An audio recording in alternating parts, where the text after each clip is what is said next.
Hey everyone, welcome to Kicking with Kipes. I'm Kipes, and today we got 11 games on the NHL schedule, but we're going to be doing it a little bit different than me going into a little bit more in depth of each game. I'm going to be doing a bit rapid fire because I was an idiot and hurt myself taking apart some furniture at home. So it hurts a lot just holding this microphone and sitting in the chair. So we're just going to be doing rapid fire, covering the game's goal scorers and whatnot. So let's waste no time and let's get into it. First game of the day was the Montreal Canadiens in Florida taking on the Panthers, where they win 4-0.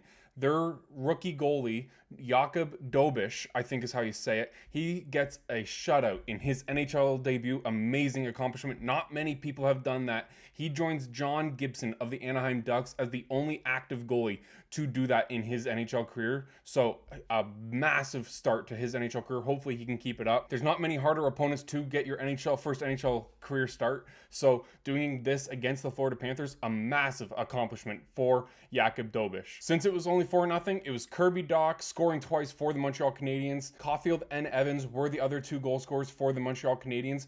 Evans, this was his third shorthanded goal of the season. I think that might be one of the top in the NHL, so huge season for him, shorthanded. This is the first time since 2018 that the Montreal Canadiens have beaten the Florida Panthers in Florida, so they needed this win really badly. They have won 4 or 5, so they are on a bit of a win streak, but yeah, Montreal, I don't see them making the playoffs at all. I can see them maybe making a push if they get some good juju, but I don't see it happening. So Montreal beats Florida 4-0. Jakub Dobish gets his first career NHL start and gets a shutout in the effort. Absolutely amazing. Congratulations to him. Next, we got the Edmonton Oilers in Los Angeles playing against the Kings, where the Kings win 4-3 in overtime thanks to Quinton Byfield. Goal scorers for the Edmonton Oilers, Kasperi Kapanen, he continues to have a very nice start in his career as an Edmonton Oiler. Ryan Nugent-Hopkins, he also scored. Victor Arvidsson was the third goal scorer for the Edmonton Oilers. For the LA Kings, Quinton Byfield, he got 2 goals, including the overtime winner. Tanner Jeannot and Warren Foegele were the other 2 goal scorers for the LA Kings. McDavid, he continues to be amazing. He has 19 points in 10 games. Draisaitl has 21 points in his streak. I forget how many games it's on. I think it's around 10 or 11 games in a row that he has a point. So 21 points, just both those players absolutely amazing for the Edmonton Oilers still. But it was not enough as they dropped the point in Los Angeles as the Kings win 4-3 in overtime. Our next game is the Seattle Kraken in Vancouver, where the Kraken were taking on the Canucks. The Kraken, they have a huge come-from-behind win to win 5-4 in overtime against the Canucks. Very disappointing from the Vancouver Canucks as they lost the game in the last 5 minutes. Absolutely horrible effort in the late stages of the game. Canucks coach Rick Tocchet said at the end of the game that we were good for 55 minutes. Well, I got some bad news for you. The games are 60 minutes. You got to get your team ready and for the full game because these Canucks are struggling big time and something has to change. It was the Kraken's NHL leading 5th multi-goal comeback of the season. Has just not been good enough in total for the Kraken. They shouldn't have to make all these multi-goal comebacks, but I guess they're doing it, and if that's their MO, go for it, but it is not sustainable in this league. Goal scorers for the Vancouver Canucks, Brock Besser, he scored twice. Connor Garland, he scored. Jake DeBrusk, he also scored. For the Seattle Kraken, Matty Beniers, he scores his first goal in 20 games. A couple videos ago, I said, where is your goal scoring coming from, Seattle? And this is the type of player that they need goal scoring from. Matty Beniers finally gets back on the goal sheet. He said at the end of the game, we just got to put pucks on net. And yeah, as a guy that is struggling that bad, you just need to put pucks on net. And if it squeaks by, that's when you get your juju back. Jaden Schwartz, he gets his 10th and 11th goal of the season. Vince Dunn, he also gets 2 goals in this game, scoring the game-winning goal in overtime. Very unlikely player to get a breakaway in overtime, Vince Dunn, but he took advantage of it and got the winner. The Canucks, they were without Quinn Hughes and Elias Pettersson tonight, so they were down 2 very good stars, but that is not an excuse in this league. You have to perform at the highest level. Just to add insult to injury for the Canucks, they have 1 win in their past 5 games. Absolutely horrible stretch of games. They need to get this fixed now. Vancouver Canucks, they lose 5-4 in overtime against the Kraken, giving up 4 straight goals to end up losing in overtime. Next, we have the Philadelphia Flyers facing off against the Anaheim Ducks, where some familiar foes, Cutter Gauthier now on the Ducks, Jamie Drysdale now on the Flyers, again in that big trade from January where Cutter Gauthier pretty much just said, I'm not playing for this team, and eventually got traded. The Philadelphia Flyers, they ended up winning this game 3-1 against the Ducks. Matvei Michkov, the Philadelphia Flyers rookie phenom, he did not play at all in the third period. He got benched by coach John Tortorella. He is on a bit of a skid after having a very good start to the season. Michkov, he had 27 points in 27 games to start off his NHL career, but ever since then, he does not have a point in the past 7 games. So Tortorella said, that's enough. You're sitting for this third period. Unacceptable. Philadelphia goal scorers in this game: Noah Cates, Morgan Frost, and Joel Farabee. Troy Terry, the lone goal scorer for the Anaheim Ducks, picked up his 10th of the season. He's having a decent season. So Ducks, they lose 3-1 against the Philadelphia Flyers. Next, we got the Columbus Blue Jackets facing off against the Boston Bruins at TD Garden in Boston, where the Bruins, they don't let the Blue Jackets continue their dominance over them, and the Bruins win 4-0 over the Blue Jackets. This was Jeremy Swayman's second shutout of the season and 14th in the NHL. He's a very good goalie, had a very crappy start to the season, but he's starting to pick it up. This game ended the Blue Jackets' 4-game point streak. All good things have to come to an end for crappy teams, and this was the end of the line for the Blue Jackets in this game. It was a start to finish, complete dominant performance by the Bruins. They scored early in the first period. They scored early in the third period, and just didn't let the Blue Jackets get into the game whatsoever. The goal scoring was started off by Justin Brazeau in the first period. Morgan Geekie and David Pastrnak each scored in the second period, and then Cole Koepke. Never heard of the guy. Apparently he has 6 goals this season, but I've never heard of him, obviously, because I don't give a crap about the Bruins. I know I'm a little fiery tonight, but I'm in a lot of pain, and I hate the Bruins, so Cole Koepke, congratulations on your 6 goals, but I have no idea who the heck you are. So Cole Koepke, he scores in the third period, and the Boston Bruins win 4-0 against the Columbus Blue Jackets at home Saturday night. We move on to Winnipeg, where the Jets complete an amazing comeback against the Ottawa Senators, scoring 4 straight to win 4-2 on Saturday night at home. The Senators, they dropped to 18, 15, and 2. They've lost consecutive games now. After the Senators were up 2-0 thanks to Ridley Grigg, Kyle Connor, Mark Scheifele, Gabe Vilardi, and Nikolai Ehlers all scored. They turned on the Jets and ended up winning this one 4-2 very easily. The Jets, they improved 26, 10, and 1. Very good season. They have been impressive all season long, extremely consistent as well. Matt Sogard was in net for the Ottawa Senators because Linus Ullmark, he is out for a while. He has a lower body injury, I think it is. So that is very worrying for the Ottawa Senators, as he was one of the big reasons why they were on that last big winning streak. The Winnipeg Jets, they turned on the literal Jets and scored 4 straight to come back and win 4-2 against the Ottawa Senators at home Saturday night. The Toronto Maple Leafs, they were facing the Washington Capitals at home Saturday night, and they could not win a back-to-back game once again against the Washington Capitals, although I'll give them a little bit of credit. Washington Capitals, absolutely amazing team this season, so that is a tough opponent to go against on the back of a back-to-back, but come on, Leafs. You cannot lose 5-2 on a back-to-back. I know I just said there's no excuse, but it's still extremely frustrating. Alexander Ovechkin was back for the Washington Capitals tonight after missing several weeks with a broken leg. I'm surprised he's back this soon. I don't think he was expected to be back so soon, but Washington Capitals, I think they were like 10-5 without him, so they were still extremely fine without him, but how would you not want to add that kind of player to your lineup? Goal scorers for the Washington Capitals tonight: Andrew Mangiapane, Jacob Chikrin, former Sarnia Sting, Nick Dowd, Tom Wilson, and then Alexander Ovechkin. He scored in the third period on the empty net just to put that nail in the coffin for the Maple Leafs. Goal scorers for the Maple Leafs: John Tavares, he continues his very good season. He has 18 goals on the season. Absolutely amazing. Still drinking from that fountain of youth, right, Brandon?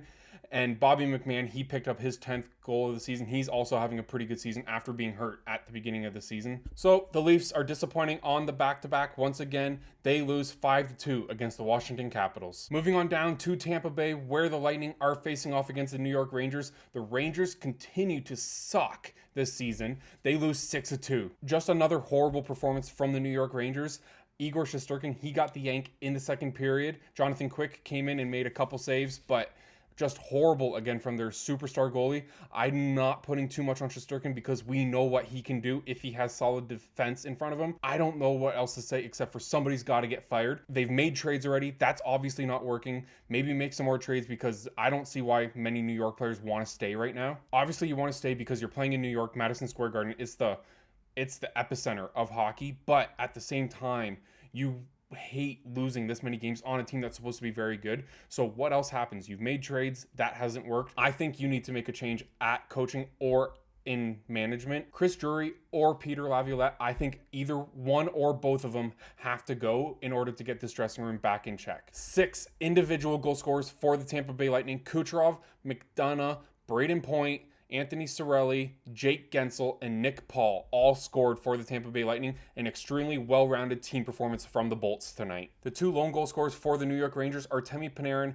and Vincent Trocheck, picking up their 16th and 10th goal of the season respectively. Rangers continue to be horrible at hockey right now. They lose 6-2 against Tampa in Tampa tonight. We move up to Raleigh, North Carolina, where the Carolina Hurricanes are playing the New Jersey Devils and win 5-2 at home. Jack Roslovic, he had a huge game. He got 2 goals and an assist. Rod Brind'Amour, head coach of the Carolina Hurricanes, I'm going to read this just so I don't screw it up. He has been a coach for 488 games. He became the fastest coach in NHL history to win 300 games. That is an amazing accomplishment. Well done to you, Rod the Bod. I don't know why I said that. The nickname's just so easy to say, but he becomes the fastest coach in NHL history to reach 300 wins, ahead of Bruce Boudreau, known Maple Leaf fan. He did that in 496 games, while Rod did it in 488. So he beat him by a good 10 plus games. So that is extremely well done by Rod Brind'Amour. Goal scorers for the New Jersey Devils: Paul Cotter, he got his 8th goal of the season, and Andre Palat, he picked up his 8th of the season. I think Devils fans, they should be not worried about Andre Palat, but according to me, I don't follow Devils too closely at all, but Andre Palat, in my head, should be getting more than 8 goals this far into the season. I know we're not at the halfway point yet, but you're getting close and you only have 8 goals. I know the Devils are extremely good, but later on in the season, you need players like Palat to help you push through those dark days of winter. Goal scorers for the Carolina Hurricanes, like I mentioned, Roslovic, he scored twice. Sebastian Aho, he picked up his 12th. Jackson Blake, son of Rob Blake, formerly of the LA Kings, he scores to get his 8th goal of the season. And Dmitry Orlov, he scored his 4th goal of the season. Very versatile defenseman for the Carolina Hurricanes. The Hurricanes, they beat the very good New Jersey Devils 5-2 at home tonight. We move to Long Island, where the Islanders are playing the Pittsburgh Penguins. They win 6-3. The Penguins, they continue to have a pretty mediocre season. Their goal scorers tonight was Rickard Rakell, picking up his 17th goal of the season. He is having a very good season pretty quietly, probably because he's on the disappointing Pittsburgh Penguins. Michael Bunting and Noel Acciari each got a goal in this game, picking up their 10th and 4th goal respectively. Both former Leafs finally adding to the tally of Kyle Dubas' team. Islanders, they had 2 standout performances. Casey Cizikas and Anders Lee each got 2 goals. Great night for them. Jean-Gabriel Pageau, he scored his 8th goal of the season. Anthony Duclair, he picked up his 3rd goal of the season. Very good team performance from the New York Islanders tonight. They played Lou Lamoriello hockey and shut down the Pittsburgh Penguins once they got that lead. Lee and Cizikas, they both scored in the second period about a minute apart, just adding on to that big lead. I think they made it 3 and then 4-1 for the Islanders. And then at that point, you know what's going to happen if you're playing against the Islanders. They're going to shut you down on defense and just ride out the rest of the game and just smother you with defense. These two teams will play tomorrow on Sunday night, so let's see if the Penguins can bounce back like the Bruins did tonight against the Blue Jackets and win on the back of a back-to-back. Islanders win 6-3 over the Penguins. The last game of the evening is my hometown team, the Calgary Flames, in San Jose, playing against the Sharks, where they win 3-1. It was the California kid, Dustin Wolf, getting the win for the Calgary Flames tonight. He played absolutely phenomenal, making a last-second save against Michael Granlund.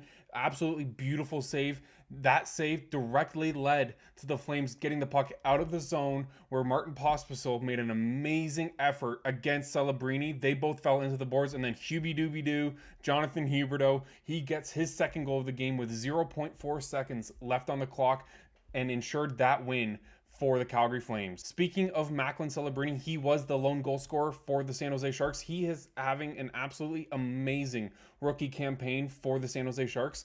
I personally think that it is between Dustin Wolf and Macklin Celebrini for the rookie trophy, the Calder Trophy. But it was Dustin Wolf who got the edge in this game. He had tons of family and friends in the stands, so he put on an absolutely amazing performance for them tonight. The Flames, they continue to chug right along. They have points in several games in a row.